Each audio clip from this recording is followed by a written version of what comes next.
Forward thinking. That's what Wisconsin State Superintendent wants to focus on this year.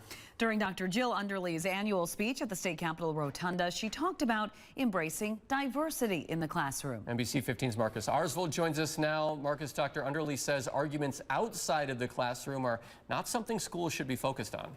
Right. In an address to a packed rotunda, Wisconsin Superintendent Dr. Jill Underly says curriculum should mirror a progressive society and shouldn't be stuck in the past. We as adults and as leaders are so busy fighting about issues that our children have moved so far beyond.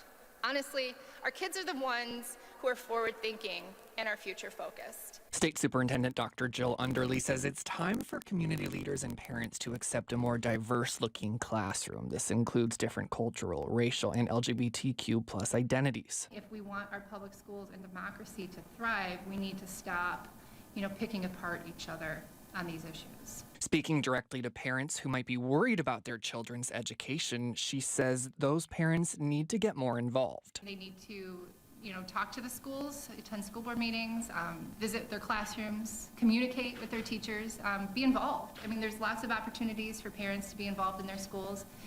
Teachers welcome it, and I think, principals embrace it as well. Dr. Underly hopes to focus on the future, not problems from the past. Yet right now, some leaders are intent on preparing them based on our past as opposed to their future. But that's not what they need, and they know it. She says she hopes parents can move forward with the public education system. So if you are worried about your child's education, again, just communicate, be involved, ask your kids about their day, help them with their homework. There's lots of ways I think that they can be reassured because our schools are top-notch.